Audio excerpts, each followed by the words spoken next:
That's super cool, man. No, I appreciate the intro. We are also streaming on YouTube, so that's super cool, man. No, I appreciate the intro. We are also streaming on YouTube, so that's why Oh, sweet. there was a little delay. I had to get that going. Are you on YouTube as well, bro? I did, yeah, I have a couple of videos up right now. They're a bit more long form content. Like, first one's like 20 minutes, the second one's like 10. It's pretty good. You guys should check it out. They're pretty practical, straightforward. Yeah. Nice. Nice, nice. I see we got some other folks joining in. Welcome in, Nigel. Welcome in, Zero Day. These folks know you, bro. So you've been getting some great spins out there in the space. Like your following is die hard. Your content's fire.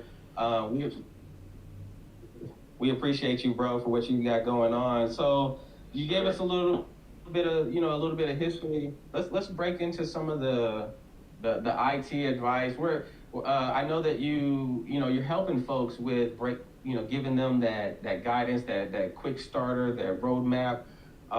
Can you kind of start with that and kind of share some insights into the roadmap, the different common things that you're seeing is working for folks when it comes to breaking into IT? Okay, yeah, sure. Honestly, it's going to be pretty simple. Simply, like, you just kind of have to pick something. This could be any sort of career, in my opinion. So if you want, let's say you want to be a penetration tester, right? That's your end goal, where you want to go. I think you simply just have to get started in studying something to build the momentum and stick with it. I think the biggest roadblock, I guess, that people fall into is that they just don't fucking do the work and they don't just commit to something. If it gets to a point where, I don't know, you're not really enjoying what you're studying anymore, you can maybe pivot to something else and try that out. Like, I guess there's no real like right roadmap to go with. You can only know if something's correct for you if you try it. And if you don't like it, then it's not for you. Boom. You know it's not for you, you can move on. Yeah, that's my very opinionated view of it.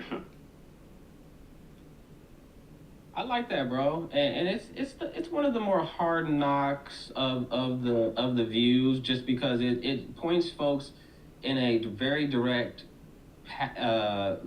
way, and that's figure out where you want to go type of thing. Yeah. You should know what options are available to you via what area that you're in, Yeah. what resources that you have access to, what timing that you have on the table. It's different if you're already in a role and you have 1 year to get to where you want to go versus I need a job now, like today. Yeah. So understanding those parameters is key. Then, what can you say about like looking further down the line and like futuristic roles? Like, should they be looking 5, 10 years out when they're planning? Oh, that's an interesting question. I don't necessarily think it hurts to do that. I think if you're someone who can really stick to that sort of thing and have that sort of aptitude to pursue long form goals, then totally you should go for that. But I think most people are pretty short sighted. So I think you should kind of view it as more like, okay, I'm going to go back to the pen testing thing, right?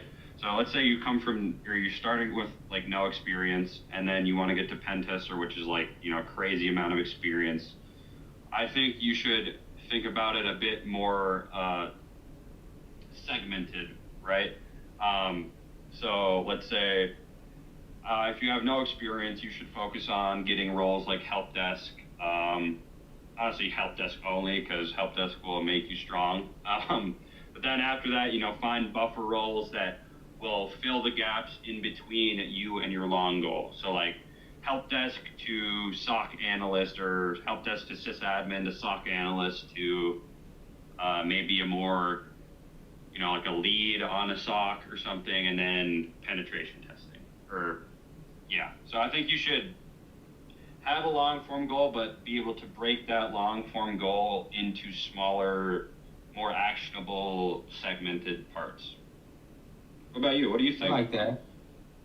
Oh, I think that folks should really look at and figure out that 10-year plan. Like, Okay. what is that final? I call it the dream role. At least figure out what's that dream role, and then that will reveal some of the different roles to get to that point.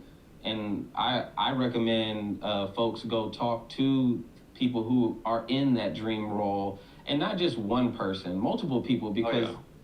they're gonna have different paths that got them there, but there's gonna be some similarities, and you can map that out and work from that direction. Absolutely. I think, like I was saying, if you can commit to that 10-year goal, like, that's amazing. I think that should be what you do. But yeah, I don't know. I feel like, I don't know. I feel like a lot of people who are just getting into it, or like thinking that they want to get into it, they wouldn't really know essentially like what their dream role would be if it was like staring them in the face. You get what I'm saying? So I feel like that might be a little bit more why I have the viewpoint I do. Like, I'm just trying to like be a bit more nearsighted with it, at least while you start out, and then once you sort of have some skin in the game, then you can really figure out like, oh, I actually want to do this. Like, this would be great. Yeah, no, it is more practical. Like, it makes a lot more sense. Mm-hmm. And I think agreed. Plus, it's gonna change. To Thanks, your point, Tiana.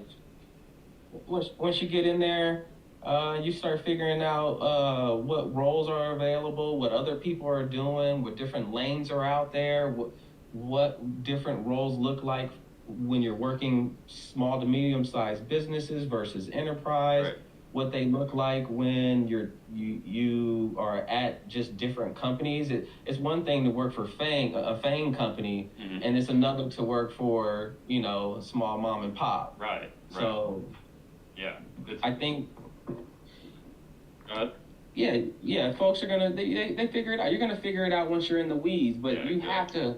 have to have something. Yeah. At least what I put in my latest guide that kind of talks about figuring out your roadmap to cybersecurity is that, honestly, if you have no like working experience or background in IT, just literally pick something that sounds cool.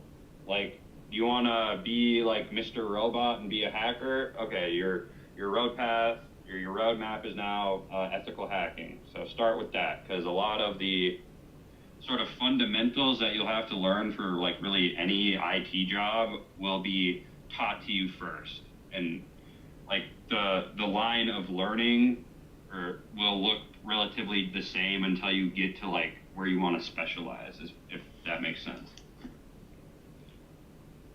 Yeah. Yeah, no, and for the most part, the sooner for me is the sooner you figure that out.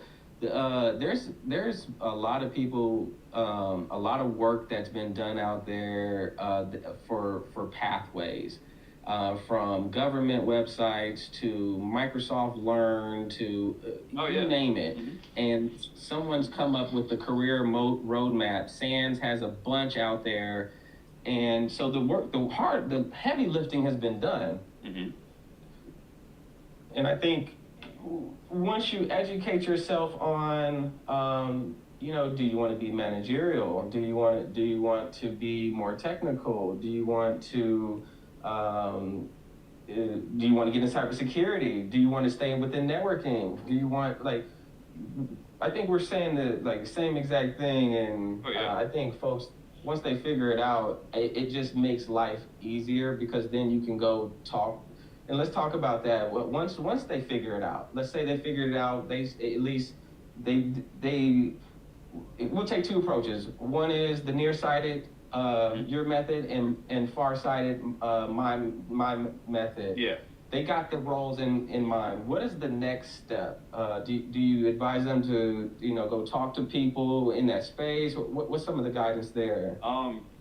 For me, honestly, I think once you have sort of what you want to do, I think one of the most important things you can do is to figure out kind of the way you learn the best, because the next step after figuring out what you want to do is actually putting in that work and studying and making yourself acquainted with all things tech IT. And if you know how you learn the best, like let's say you're really good at hands-on learning, like you can hand pick specific resources that would play to your strengths, rather than just, hey, go watch this 90-part YouTube series on how to get this certification, versus let's get you doing hands-on labs and really reinforcing that knowledge. So I think honestly it should look like you figuring out how you learn, then you figure out where you want to go, and then it's time to start fucking working. Oh, what up, Nell? Ronell, that's my goat right there. How you doing? No, I like that, bro. Sorry, this is one of my clients, Ronell, popped in chat. That's dope. Yes, sir. Welcome in, bro. Welcome in. We got Cyber Secrets up here. Oh, what's up, Cyber? Yo. So you make a good point, bro. The learning style. Are you hands-on? Do you need textbooks, or do you need combination thereof? Do you need someone to walk you through it? Yeah. Do you need someone to hand hold you, spoon feed you? What is your learning style? Identify that and then lean in. I love that guidance. Yeah, exactly. Okay, so we're walking through here. So I got my learning style. Okay. I know what roles I want. What's next? I'm starting to play around with some of the stuff that I'm learning. I'm dipping into the material. I got my textbooks. I'm doing some exercises, and I'm building labs. Yeah. What's kind of the next piece that I'm looking to transition to? Honestly, bro, it should be about you staying consistent with that learning, and just really kind of just staying on top of things, because at this point, once you've kind of familiarized with yourself with the stuff, the vanity kind of wears away, and it might not be that as interesting as it once was. So it's important that you don't slip up and start quitting or whatever. Then once you kind of have your feet wet when you're playing around with stuff, I think you should start applying to roles almost right away. Especially if you're someone that doesn't have a current role in IT, or is really seeking out to get working experience, you should essentially take anything you can get in the space. So, so essentially stay consistent with what you're already studying and try to get a job as fast as you can. I like that. Okay. All right. So you got my brain into job hunting mode. So I'm in job hunting mode, and this is where I need some advice, because I'm getting jammed up, bro. Okay. I'm getting jammed up trying to. I'm putting out these applications. I apply to maybe 2 jobs a week. Can you help me? I'm not getting any traction that I'm expecting. What's some of the pro tips over there to help me get the traction I'm looking for? Okay. I did not go the college route, Phil. But I think at this point in time, you should be doing a few things if you want to make your resume stand out, or just make yourself stand out as a potential candidate. One that I see a lot of people say is to cater your resumes to the roles that you're applying for. So I don't know, let's say you're new to the space, whatever, and you're studying cybersecurity, and you want to apply for a SOC role. You cater your resume and you kind of just bullshit your past experience or like what you're learning into essentially what sounds like a day-to-day and like a cyber analyst job would look like. So like, let's say, oh, I worked in retail for like 3 years, and at retail job, I was, really good at solving new problems whenever they would arise. I was quick to put out fires, or I'm good at collaboration and working with people, all that kind of things. Things like that are good. Doing your research on the companies you're applying for, maybe working that into the resume as well. Another thing I think that's really good is to network with people that are in the roles you want to be in. So like, I don't know, because a lot of people will homie you. Like, they know it's hard to get into this field, and they know that, if you're willing to commit and they're willing to take a chance on you, they could hook you up with a job. So you just never know. So like, put yourself in places where you get like recognized, or where you can have people interact with you and just give you a bunch of opportunity. Really put yourself out there. I would also start posting content, like maybe the stuff that you're building on your own time. Like, let's say you're learning home labs and how to, learn Active Directory. You start a home lab series on TikTok that shows you building an AD home lab, and then at the end of it, you always say something like, and just by the way, I'm looking to get a job or whatever, so, hire me, whatever. Yeah, there's a lot that could go into that. But mainly, it's just network, get your resume get your resume optimized for the jobs you're pursuing, and applying a fuck ton, probably like way more than you think. Like if you're doing one a day, that probably needs to be like 10 to 20 a day. Network with people in the field, and get creative with the job boards that you do apply on. Like, don't just stick to LinkedIn or Indeed.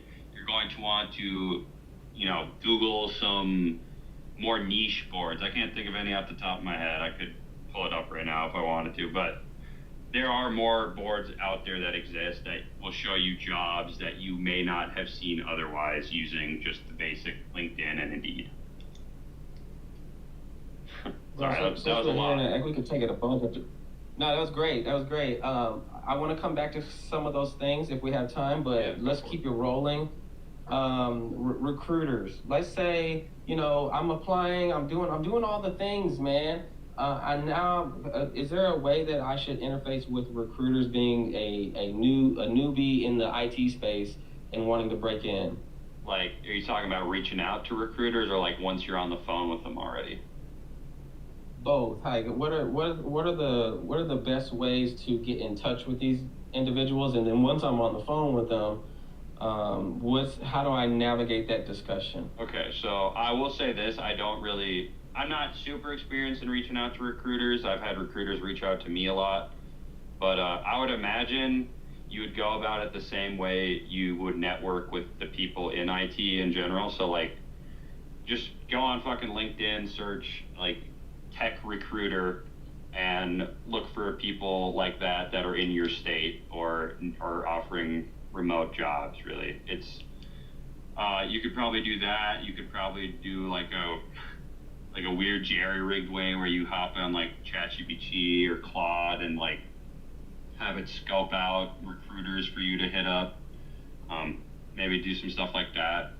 But once you're on the phone with them, like getting to that point is probably the hardest part, because everyone's trying to break in at this point, and even talking to a real human being is going to be very rare, especially if you have no experience. So once you're on the phone with them, it's really just all about selling yourself and your willingness to like commit, do the work, and not being afraid to say that like, hey, I don't quite know that right now, but I guarantee I could figure it out. All that kind of stuff. You just want to really lean into what you've been learning and your core like beliefs about yourself on the job, if that makes sense. I like that. I like that a lot. And I would say do a Google search, everyone, on type in the word IT staffing agencies Yeah, there you in go. your, Yeah. city and state. That's The a good list one. will pop up. The nearby list would, the nearby metropolitan area to you would pop up. And then you want to call whatever number is there. Likely it would lead to some national number and route you to wherever the region that you're calling about. And you're going to get a receptionist or someone who's going to answer the phone and pretty much screen you. If you're That's walking great in and advice. saying, People should write this down. Yeah, that's good. Keep going. I like the LinkedIn approach. It's a little bit they're a little bit bombarded, but you may Yeah. have hits. So make sure you leverage LinkedIn. Go to LinkedIn. Look for folks who are show as recruiters for the top recruiting companies out there that nationally known.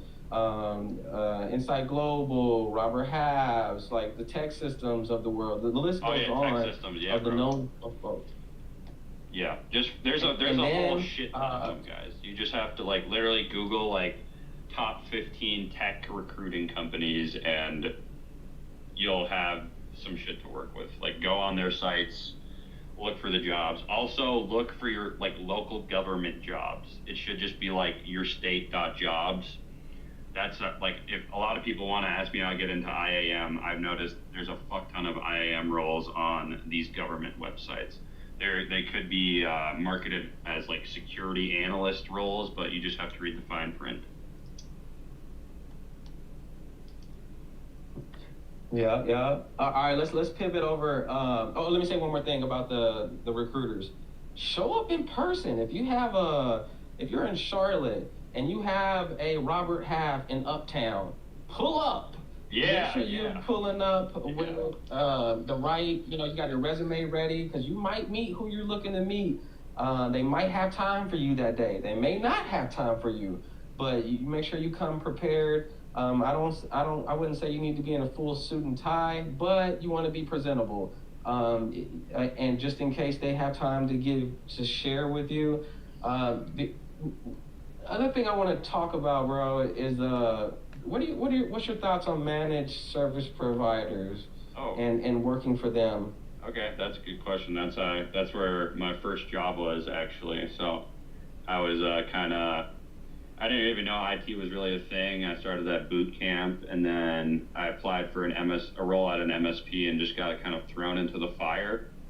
So my take may be a little controversial, but I vouch for them, and I think if you want to really like build a great foundation and get exposed to sort of everything right away, you should work for an MSP. It is going to it will be extremely difficult, and some days you're going to want to cry and like go lock yourself in a room, but you can't really beat the learning experience of it. You'll probably get paid like shit, and you'll probably eat a lot of shit, but it'll make every role after that feel way easier. So it's good to just kind of get it out of the way, and it will honestly it'll show you a bunch of different things, and it will really help you navigate like what you actually like to do in the field of IT. So like, for example, when I was there, I got exposed to helping users who fucking typed in their password to a phishing link, or looking at our EDR or whatever, and I was like, oh, this security shit's pretty sweet. So I like this, so I'm gonna keep trying to pursue security, but it's going to look different for everyone. But I recommend the MSP, especially if you're just starting out. What about you? I like that. Oh man. So I got a lot of my learning experiences from MSPs. It wasn't the first thing that I did. Mm-hmm.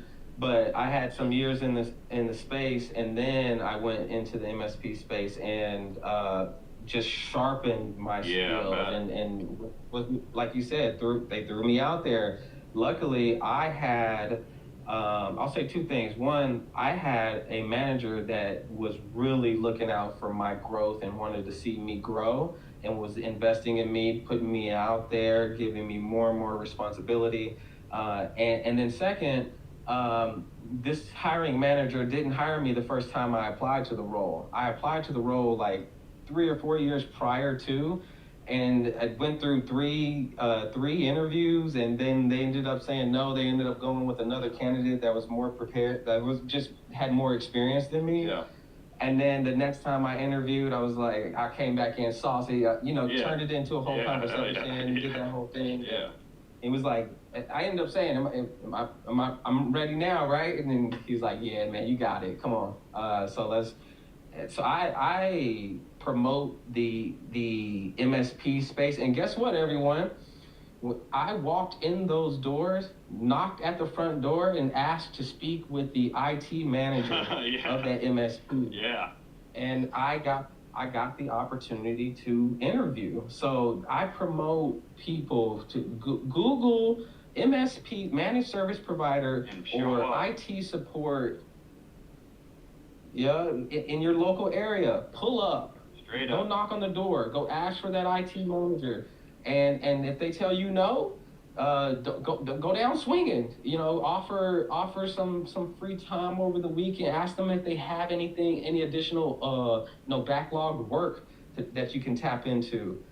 That tenacity, that perseverance is going to look really good. 'Cause they're going to look at that and be like, whoa, this person really Yeah. wants this. And anytime you pull up on anybody, you make sure that you're versed on who they are, who's in the room, who the company is, who's the owner is. Just a little bit of facts to show that you have you're aware of what's going on.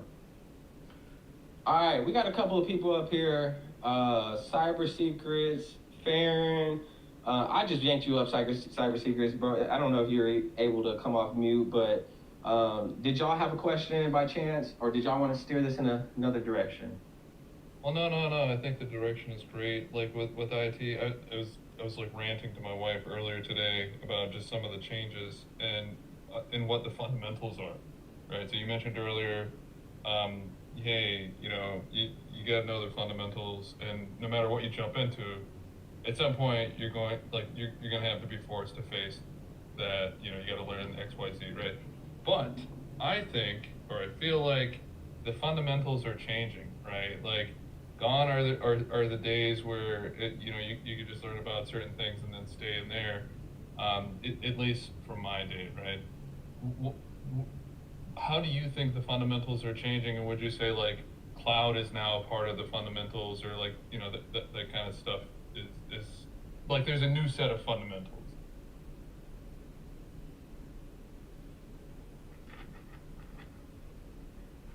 I don't know. I guess I haven't been I've only been in the field for like 4 years, so my view on the fundamentals are that they are what I've learned. So I don't know how long you've been in the field though, Cyber. How long have you been, like, for you to see a change like that, if that makes sense? Like 20 years. Oh shit. Okay. Yeah, there probably is a little something going on then. Well, I guess what do you think has changed? I think is a better question because you're way more experienced than I am. No, yeah. So it's like for me, the fundamentals were like, hey, learn how Windows works, and you mentioned Active Directory, right? Learn how Active Directory works, and then like learn how like basic networks work, right? Regardless if it's Cisco or not, right? Just learn how networks work.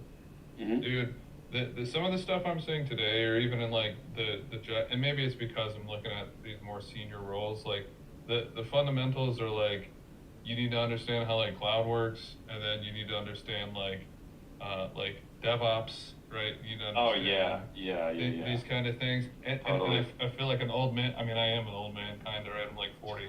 But like, I feel like I have no idea what's happening anymore. I feel like I've been like thrown out of place. So like, I feel what you're saying. For you, what are the fundamentals? Like, oh, for me, I mean, to be honest, I share this similar viewpoint because I think, honestly, those three things you mentioned and just kind of like learning how to troubleshoot effectively is are going to be core things that I think will like be able to stick with you as you like get more complex in the role, if that makes sense. Like, Sure. because even if you're, that, and honestly, what I'm seeing a lot more recently with like new grads and shit is like being able to code or like use like be proficient with Python and like Right. PowerShell and all that stuff. I think that should probably be added, and just I don't know, probably AI nowadays too, just getting crafty with that and not being a dumbass while using that is probably going to be a new one, obviously. But yeah, I don't think the core really has changed though, in my opinion. I think if you build a strong foundation of like, hey, I know I'm curious, I know how to troubleshoot, I know the basics of security, hardware, and networking, like, you'll probably be fine. And those are just a foundational skills that you can build on. That and probably automation with Python, PowerShell, etc. I'm notoriously bad at that because it's boring. But yeah. You're totally right. And I think the automation with Python or whatever scripting and the AI are like those get added now. Like if you're trying to get into this, you kind of need to know these things. And it's interesting some of the comments people throwing on stuff like the Ansible and Terraform. Like, yeah, these are things I've seen now, and a lot of the things that I'm looking to apply for.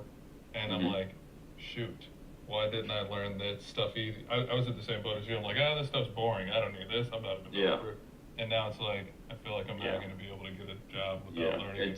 It's a little weird. It's I don't want to say it's looking bleak, but like, I feel like a lot of roles now really want like these like unicorn type dudes or dudettes, whatever, that are, oh yeah, I'm really good at this particular weird niche of cybersecurity, and I also went to 4 years of college and got a computer science degree, so I know how to code pretty well too. It's like, like most people are not going to be able to fit that mold. So like, I don't know. It sounds like there's a lot to learn for everyone. I would challenge that. Yeah, I would challenge that and say that like if they keep asking for that enough, then either somebody's going to figure out a way to do that, right? Like, the what is it, the 5-minute mile thing? Like nobody thought it was possible. Yeah, then 4-minute mile. Someone did it, and then there you go. Like now everybody's doing it. Not everybody, but like more people than they thought. Totally. Like if they keep asking for this ridiculous stuff, somebody's going to figure out a way to, or a program or something, for that to become somewhat of an elite standard, if that, but like somewhat of a standard, and people will aspire to that. People will, hey, if you start learning at 15, right, maybe you can have that by the time you're 20 and ready to be in the workforce. Like that brings up a really good point though. Like back when I was in high school, at least, like we didn't have fucking coding classes, or at least where I went. So like, yeah, if you really know what you want to do, fucking get started and get in them coding classes in high school. That's a crazy thing to take advantage of, especially when you're young. But yeah, continue. Sorry, weird tangent. No, I mean we're having a conversation here. I think that's a good point. Do you ever work with like I don't know how young you are. The young people I think everybody's young to me. Like, I'm 26. Do you ever go and do any sort of like mentoring or any programs with like, I don't know, kids, teens, or anything like that? I have never been presented with the opportunity to do that, but like I would totally do it. That sounds super cool.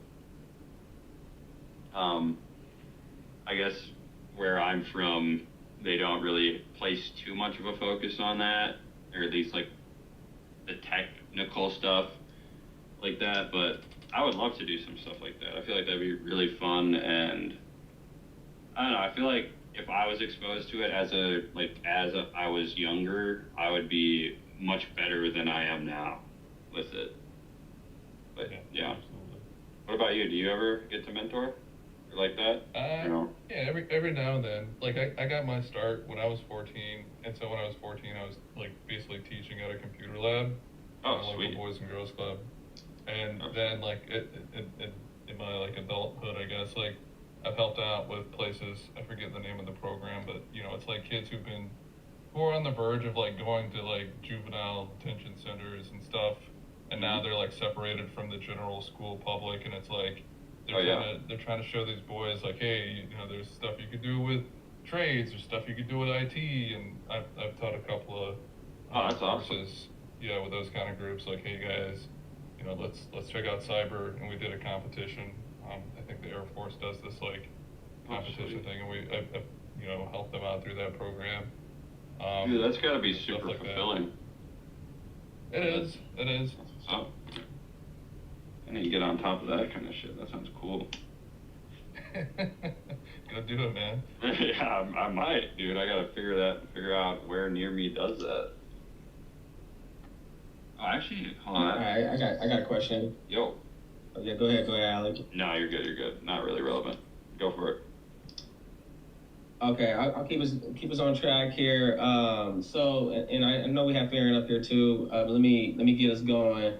So I get my role. You got me. I got my help desk role. I got my first help desk role. I'm helping folks. Once I secure that help desk role, what's the advice behind what I should be thinking? What's my mindset on how I should be thinking yes. about that role and kind of thinking about leveling up?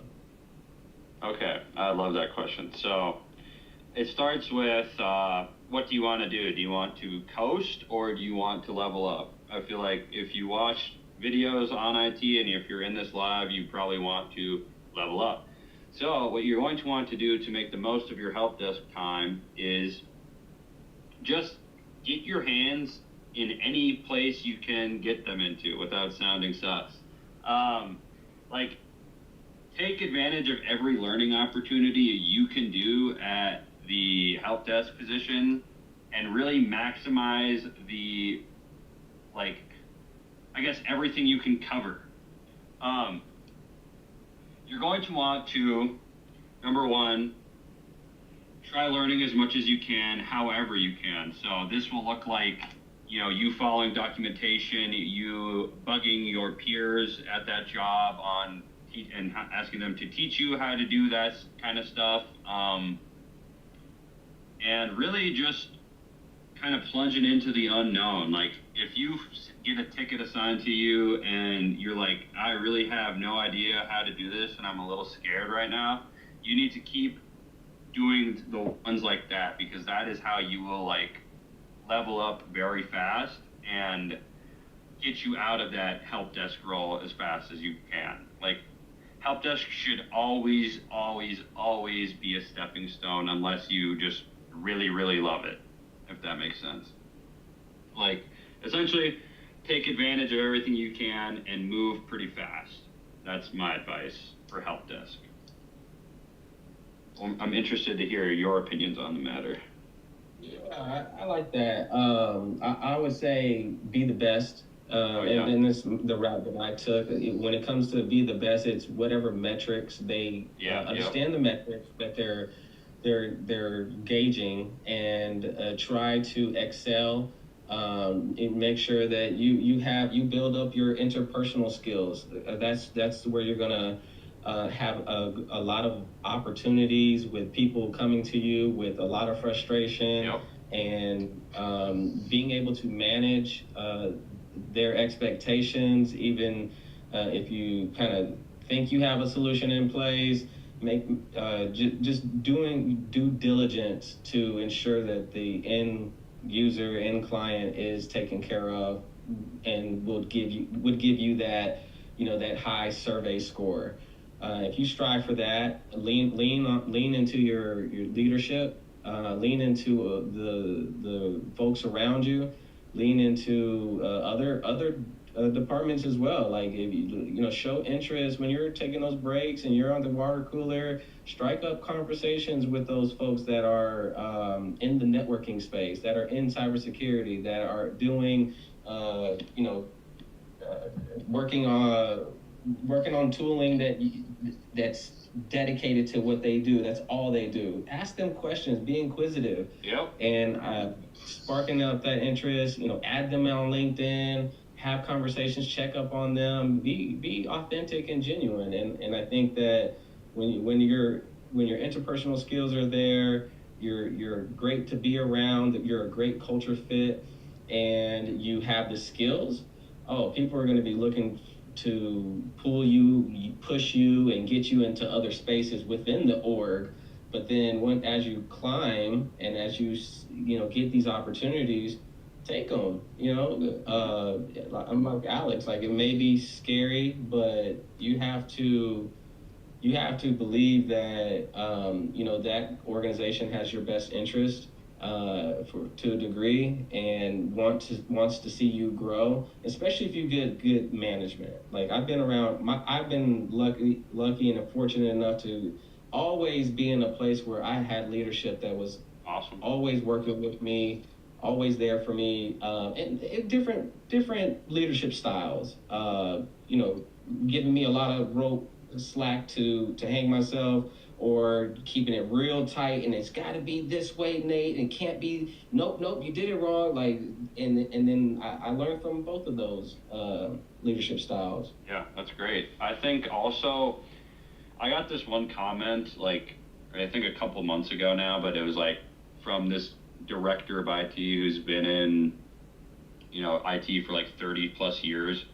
And he said, like, one of the main things that he recognizes in high performers and people who can strive is just like a willingness to just do anything, really. Like, it's like a willingness to learn, willingness to network, willingness to collaborate, willingness to try new things. Like, it's just, if you can be someone who just isn't afraid to just try a bunch of different stuff while you are on the come up, like, that is going to take you like extremely far.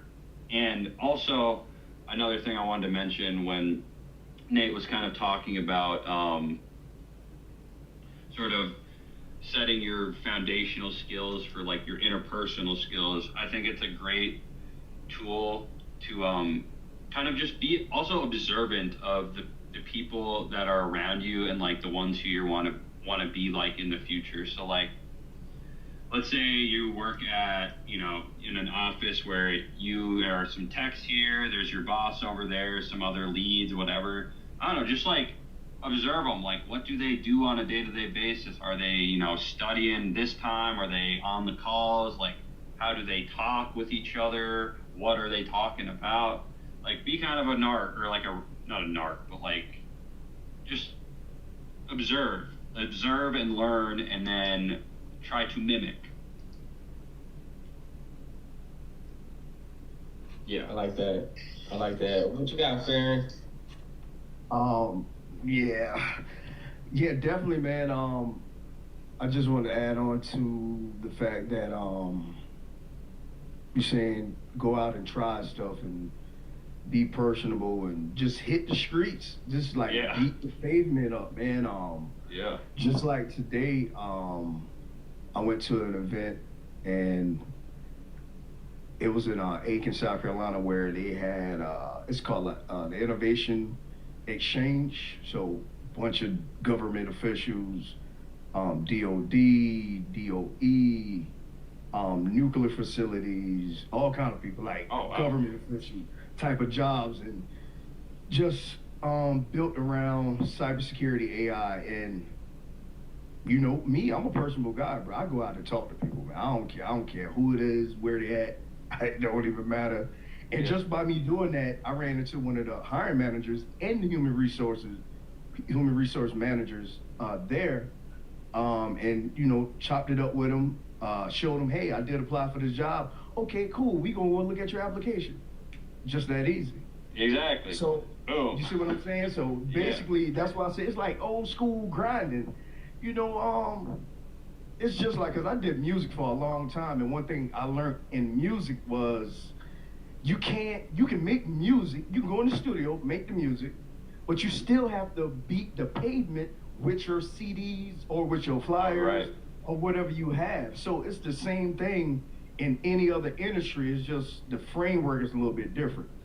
So basically, for anybody that's trying to figure it out, just take that approach. You know, like you got the product. The product is learning the material, learning the fundamentals. Then you build your product, your projects. Okay, you got your projects. Take your laptop with you and hey, sit down with one of the hiring managers. Hey, I built something. I wanted you to check it out. Let's walk. Oh through yeah. it. You know, I did that in an interview. I took my laptop in an interview, and the director of operations was like, "Yeah, nobody ever did this." I'm like, "Well, hey, I took a shot because you know, I'm gonna just show you my work." Yeah, bro. Just don't be afraid to be bold and just go for what the fuck you want, pretty much. Yeah. I mean, if they shoot you down, but it's still a learning lesson to say, okay, oh, I did DNS wrong. Oh, I explained it wrong. Okay, thank you for telling me that. Now I can move on. Right, exactly. And at least you know now, like, you're not going to be like, oh, you're not going to be living with the regret of, like, what if I didn't do it? I think that's the way to go. Yeah, because you ain't going to be perfect. Nothing going to be perfect. Like, everything Absolutely. is a learning lesson. So, you know, that's how I approach things. And, you know, I just want to add that to it. Yeah, bro. Fantastic point. Thank you for sharing, man. Awesome. Yeah, that made me think about the meetups, the discourse. Like, what's the advice out there on getting yourself out there in these different communities? Are you pushing, you know, in person or virtual or both? I think probably a mix of both is good, but I would imagine that in person probably still reigns supreme because, like, it just in the age of, like, right now, how everything is so online, I feel like getting that, like, real face-to-face interaction is just so much more meaningful than just, like, you know, hopping on a call with some random dude who lives across the country. Not to say that's bad or, like, it's because it's, you know, it's what we're doing right now, exactly verbatim, but if you're like really opportunity seeking and you really want to, like, make the move happen now, like, go to networking events in person, go to career fairs in person, and just, like, be sort of aggressive in your tactics to get hired, if that's your goal. But I think every one of them has its place. Like, Discord is good for things like, you know, community learning and, you know, just being a part of the community, which is awesome. But yeah, I think if you have tangible, like, oh, I've met this person in real life, we had a beer together, we had some coffee together and chopped it up, then I think that person's way more likely to remember you than the dude you meet on Discord, for lack of a better example. Yeah, I want to add to that too. One thing I'm learning is a lot of people don't be out here grinding, man. Like, they don't be going out and really trying to get a job. Like, people really don't be out here, like, beating the pavement. Like you said, knock on the doors, pull up to the offices.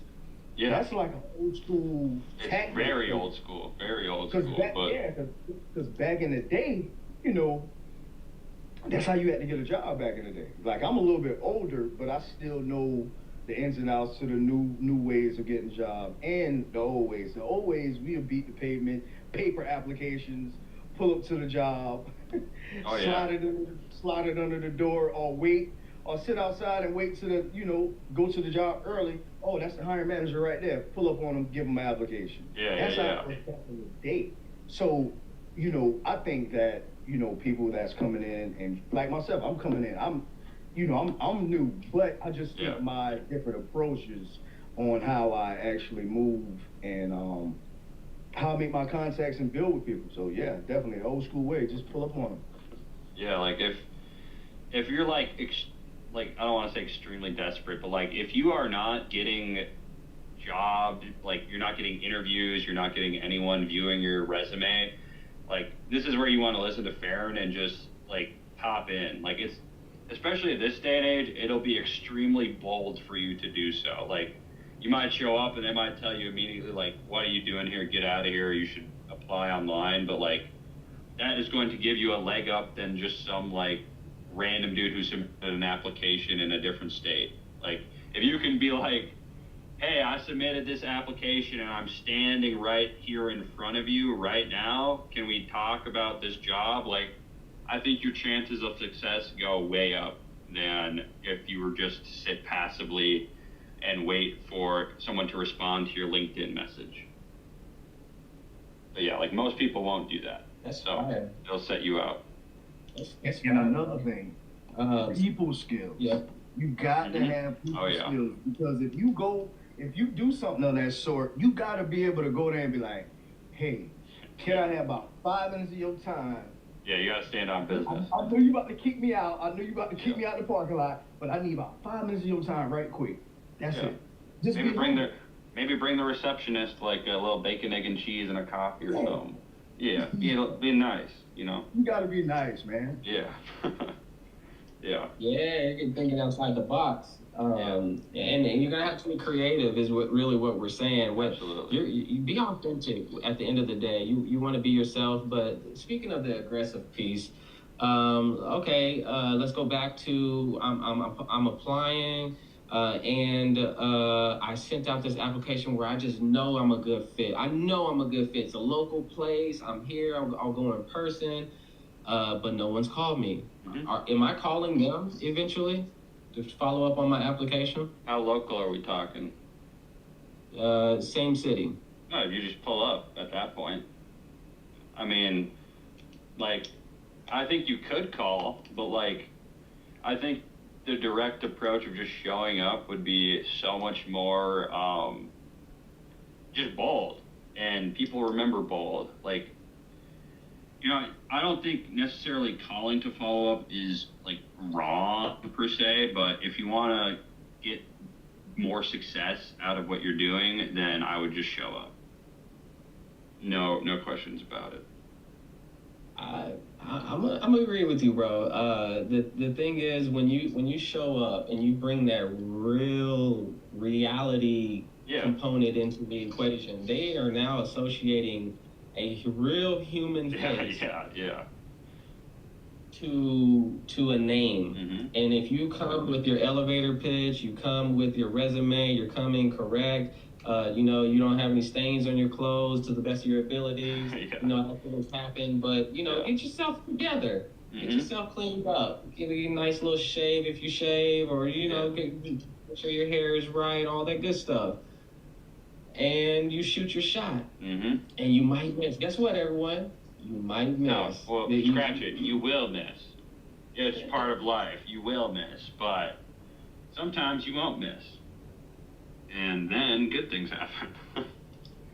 Sometimes you won't miss, and maybe that shot that's like it bounces around the rim a little bit, and then it finally falls in. You might have one of those shots. Exactly.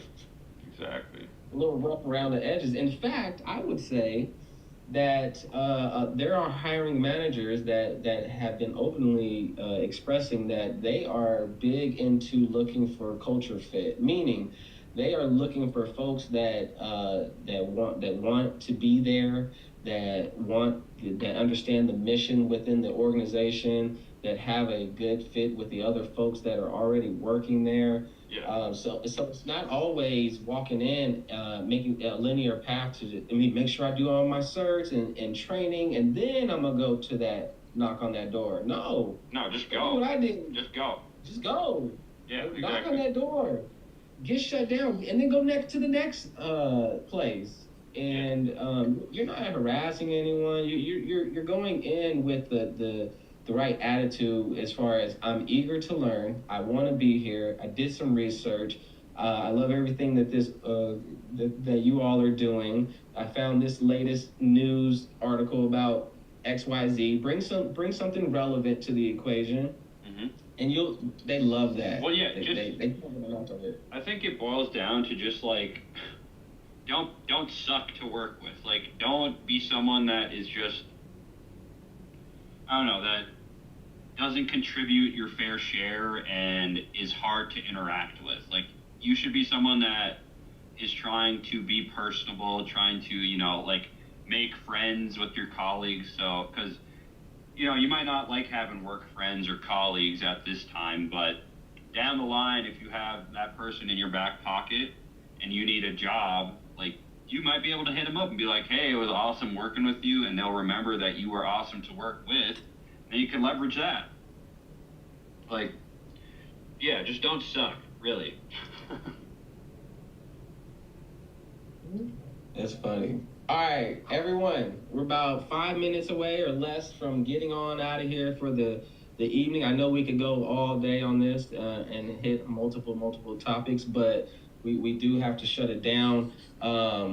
Let's see, how do we want to play this? Alex, anything come up for you so far that I want to make sure I get this point across for folks? Anything as of now? Not really, bro. I think we've covered kind of a lot of it. We covered like the A to Z of breaking in. Yeah, it's been all good combos. If you have anything you want me to ask or like cover or yeah, I'm just scrolling through. Yeah, I'd be happy to keep talking for a little bit. There was an interesting conversation about gatekeepers earlier where it was like, you know, are people really gatekeeping? Or you know, to your earlier you were saying, you know, was it your boss or something? It's like you can tell somebody who has a willingness to learn or a willingness to like figure it out. Like, yeah. Are people really gatekeeping, or are people just expecting everything to be handed to them on a silver platter? Ooh, that's a good question. I think there's a very like, I don't know. This is the way I view it. Like, I think there are some people, like I made a video about this that got a bit of traction, and in the comments, people would blatantly say like, hey, I purposely don't share information because it keeps my job secure. Like, I'm the only one that knows how to do this bullshit. And like, and my argument to that is like, yeah, that might be the case now, but if someone gets like annoyed enough with you, they're just gonna figure it out, and then we can get rid of you. Like, I don't know. Like, I don't think you should have to be spoon-fed everything either. I think you should show like a willingness to try and figure the shit out yourself. But if it's taking you like, you know, 3 hours to solve this one problem, and you can send a DM to your lead or something, and they can, you know, point you in the right direction in 5 minutes, I think that should be how it is exactly. But like, some people won't do that because it's too much of their responsibility, or like they don't have time, which is horseshit. I don't know. That shit pisses me off though. Hey there. Hello. First time joining this. Hi. I've been following you for a bit, Alex. It's, you post some funny stuff, so just want to give you. Oh, thank you. Appreciate it. So I missed a lot, but Okay. I'm curious. Someone said that you were in the identity field a little bit, or you maybe partially. Yeah. So Did you want me to cover that? I'll just give you a clue. Yeah, right if now. you can. Love to. Okay, sure. So I got my start in IT in like 4 years ago. I was at MSP, where I was a help desk / NOC technician, where I got my hands dirty with a bunch of different things. And then I was also doing a cybersecurity boot camp at that time. And around the time that finished, I got hit up by a recruiter for the IAM role that you hear me talk about. And I was there for 3 years, and then I recently pivoted out of there because there was no room for growth. It was the same shit every day.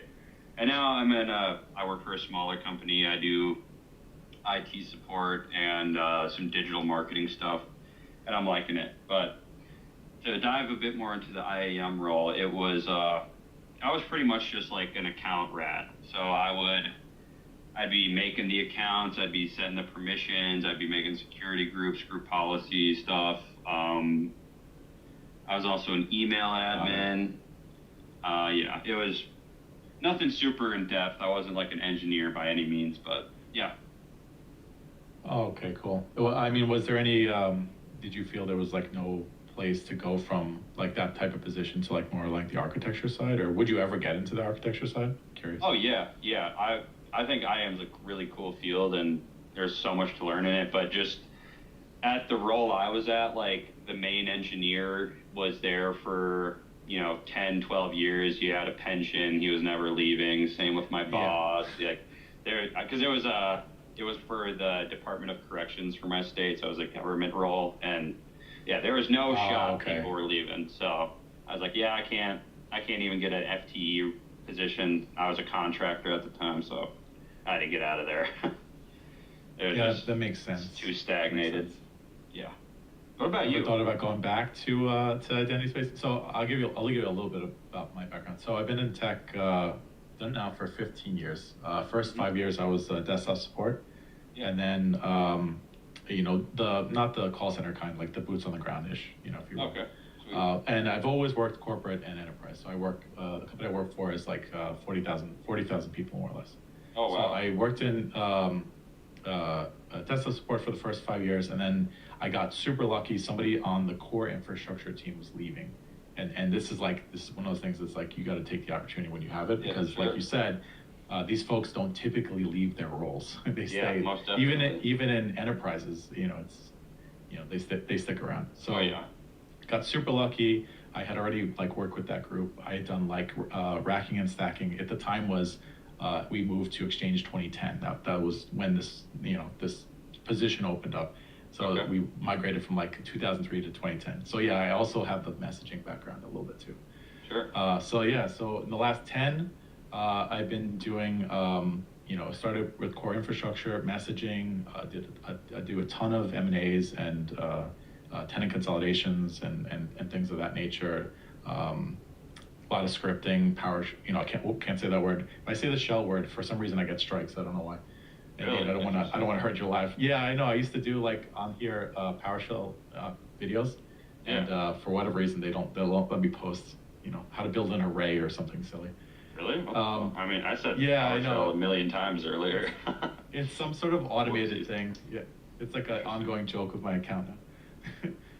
But yeah, so last 10, I went through I was a junior engineer, senior lead, and at this point in time now I'm a director and I have like 4 people under me, Oh, wow. and we Good for you. focus on 15 years. It's a lot. It's a long time. I mean, yeah, it's still cool though. Yeah, nice. Yeah, and it's what's unique about me is it's all been at the same company, which is Oh, very, nice. very unusual.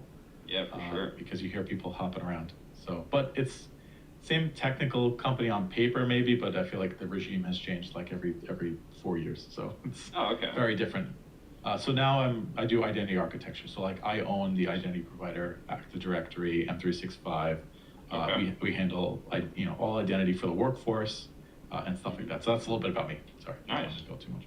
Oh, you're good. But yeah, it's a lot of fun. I like to build stuff, and so building out identity infrastructure is super fun. I get to wear like multiple hats. I get to live somewhat on the security side, somewhat on the infrastructure side. Sweet. So that's like where I'm at. I was curious if you would ever go back to that. Oh yeah, I'm kind of trying to build this kind of coaching business right now, as well as I'm doing my current job. Like I'm helping my dad out with some stuff at this role.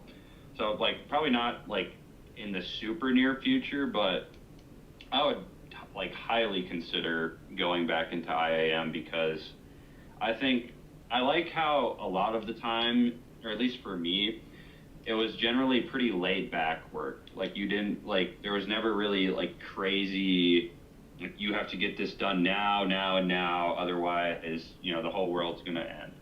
When you move to infrastructure, I can tell you that flips very quick. Oh, really? Yeah, well, you're part of you're maintaining something that has to be running 24/7. Yeah, I guess so. And yeah. Okay, But fair it's enough. fine. I don't mind it because if you build resilient systems and you have a decent level 2 group, it's not too bad. I rarely get paged these days, but Oh, that's yeah, good. in the early days, all the time. Oh, interesting. I guess it makes it better though. So I think I would not say no to going back into IAM. There's your definitive answer. Awesome. That's Yeah. awesome. Everyone, we are about out of time. Actually, we're a little bit over time. Alex is sparing us with a little bit extra time here. We want to do this again. Signe, I'll probably reach out to you, bro. I want to hear more about that and try to get you on. Nighthawk, I know you just came all last minute and you probably had some great questions, but we do have to shut it down just out of respect of Alex's time. No, we can go So one. we are going to If Nighthawk's here. You wanna go? Yeah, sure. All right. We can go like 1 or 2 more. Sure. Fair enough. I'm here. I can extend. So let's do it. Nighthawk or anyone on the panel have any direct questions or feedback on IT advice? Yeah, or in chat too, whatever. What are you telling people these days when they reach out and say, how do you break into identity? Because this is the question I get a lot now too. Oh my god. Well, I don't respond to a lot of them because they're really lazy. Usually it's just like, I've literally got one that's like, how do I IAM? And I'm just like, I'm not responding to you. But honestly, what I would tell people is like, get your fundamentals in order, learn basics of networking and security, and try to get like a buffer job in between your current job, or like between where you are now and IAM. So like if you have nothing, get a help desk job. If you have a sysadmin background, you can probably move into IAM right away. Or at least the job I did, you could have moved in right away. But I have also done a little bit of cert research, and I believe the SC300 seems like it's a good one.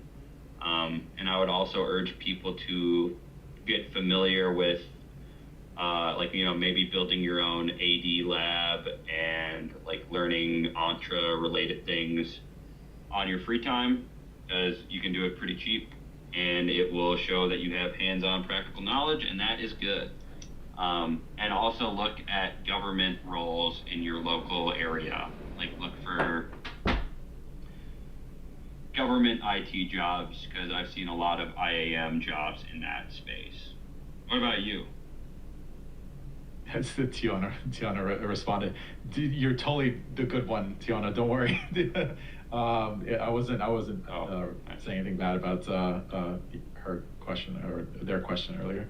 Yeah. No. I'm with you. I think a lot of people aren't even trying to like figure it out at all. But I on the flip side, it's one of those fields where, I mean, anyone I personally know that's in the field worked their way to it. They didn't start directly in it. I started out with managing Exchange file servers, DHCP servers, Active Directory, just like more on the operational side, just keeping the lights on, that kind of stuff.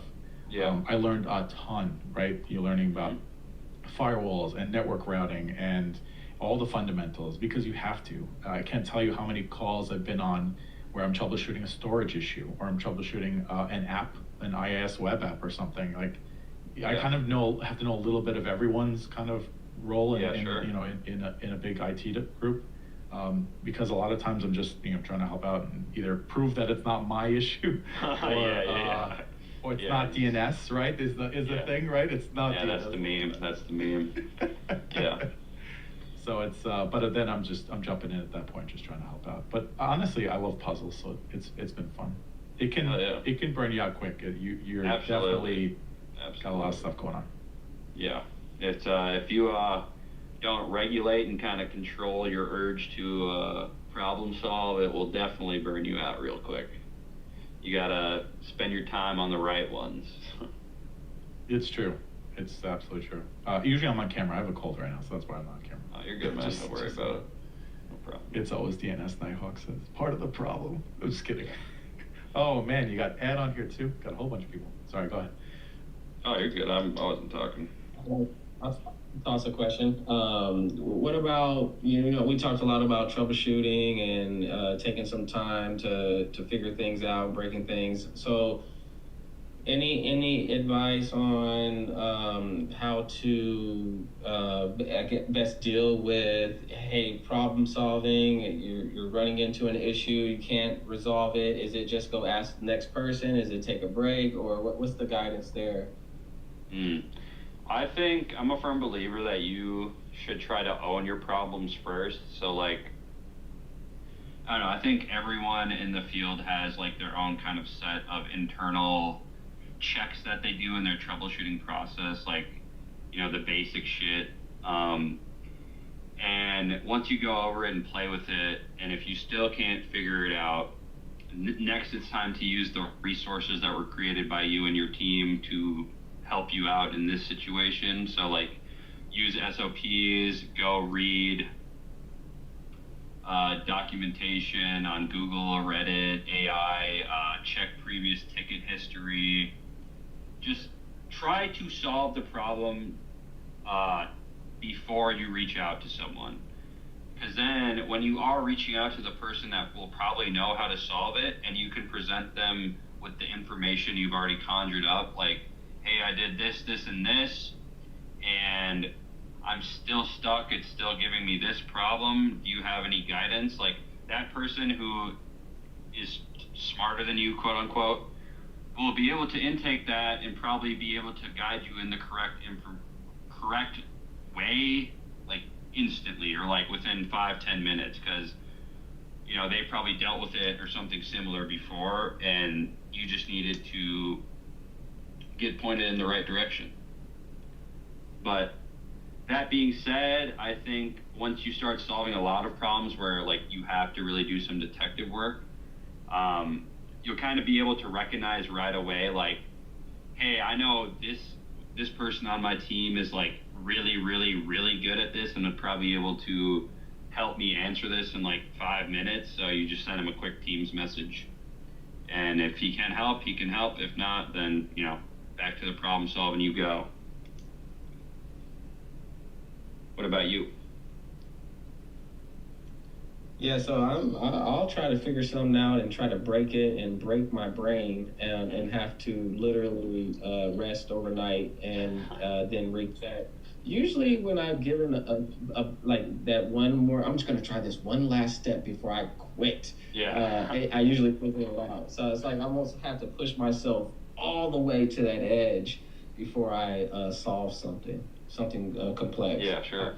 I'll preface with one thing though, and I'm totally, I agree, all great points. That's actually one of the ways I kind of made a case that I wanted to move into engineering. Was I worked on some problems that had been plaguing the environment for a while, but weren't big enough to like get the attention of like the senior engineers. I took a crack at it. I deep dove into it. You know, I was doing Wireshark captures and stuff. So I ended up putting together like a whole thing and showed like, hey, this is what I think the problem is. Here's why, X, Y, Z. Here's evidence, right? It's not just me making an opinionated claim. I'm backing it up with evidence. They saw the due diligence that I did, and they liked that. So that was a foot in the door. So 100%. But I would preface it with this: don't do it with every problem. Make sure you first assess like how critical it is and who it's impacting, right? So like there's some problems where timing isn't on your side. Yeah. Right. So you have to escalate something. Don't be afraid. Yeah, I agree. I'll say it. If you have the freedom to spend as much time on a problem as you want, then do everything I said. If you need to get it done in 5 minutes, document everything you can and send it up, like Sikne said. Or what's your name, if you don't mind sharing? My name's Pat, but Sikne is good. Whatever you want. Sweet, Pat. All right, I think we got time for one more. William is on, or even Nighthawk. We'll share the love. William, do you have anything, or even Nighthawk? So funny enough, I accidentally pushed the request. I actually didn't mean to come up, but I figured I'd stay up here because I had something to add in. Yeah, hang out with us, man. What about you, Nighthawk? Anything come up for you? Anything you want to share from experience, or any questions?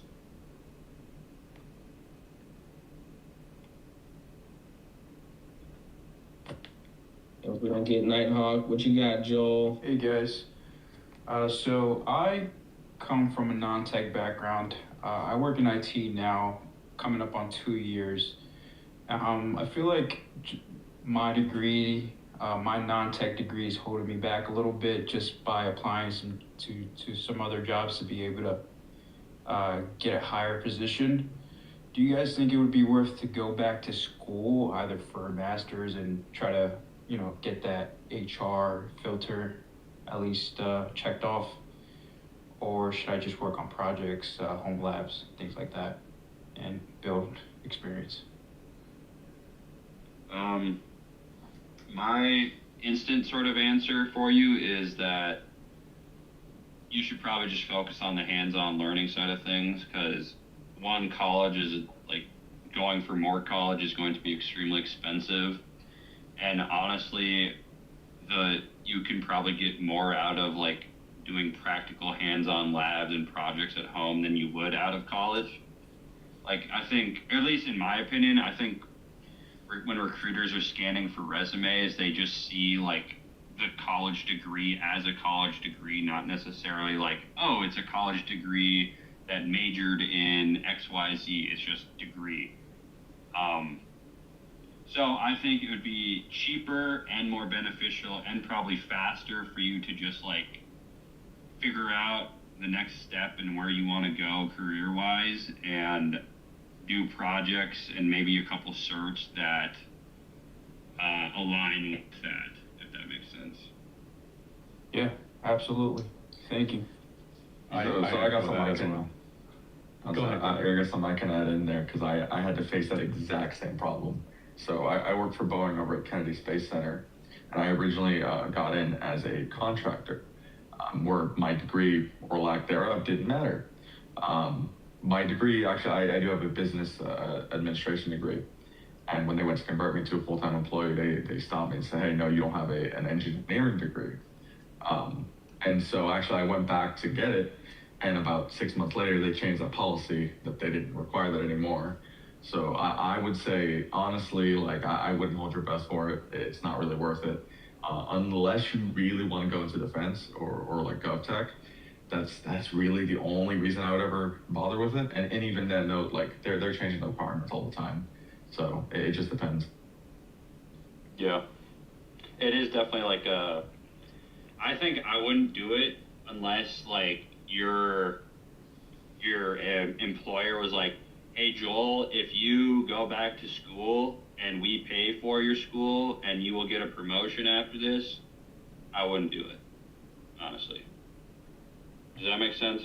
Yeah, no, that makes perfect sense, and I think it's just something I need to figure out, because the company that I'm at right now, they do offer tuition reimbursement. It's not 100%, but at the same time, they don't really have like, we're mainly just an IT arm, not really focused into the engineering side.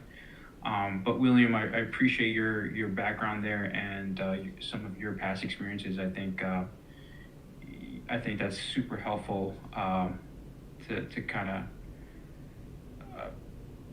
of figure out what path I'm gonna get into. I don't know.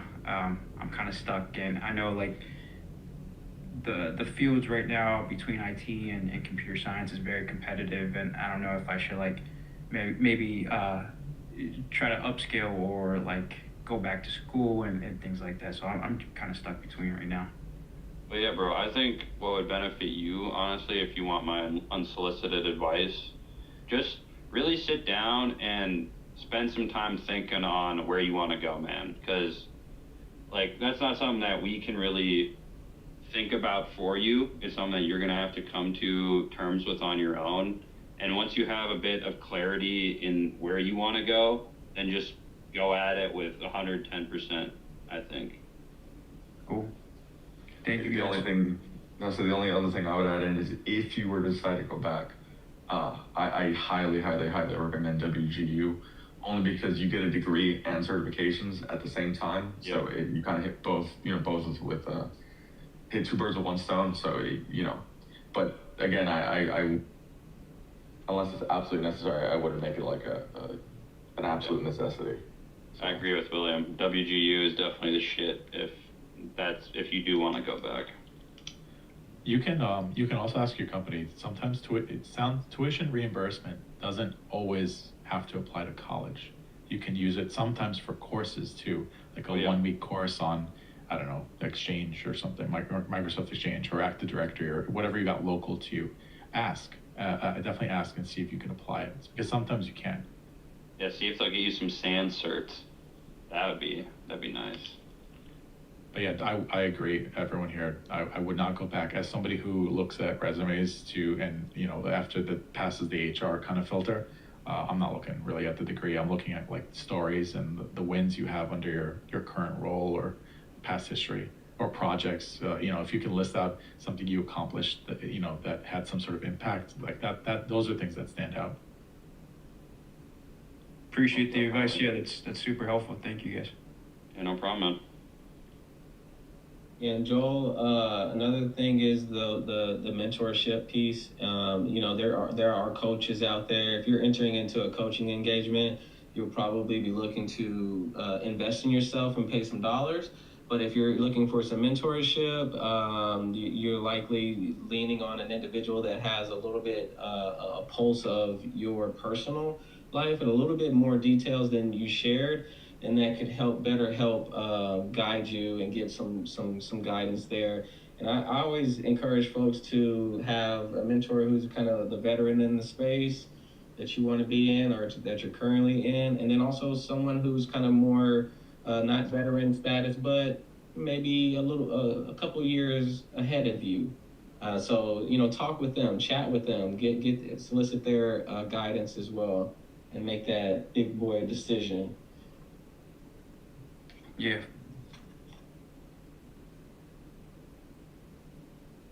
All right. I think we got it. We got it, Alex? Yeah, I think so. I need to make some dinner, dog.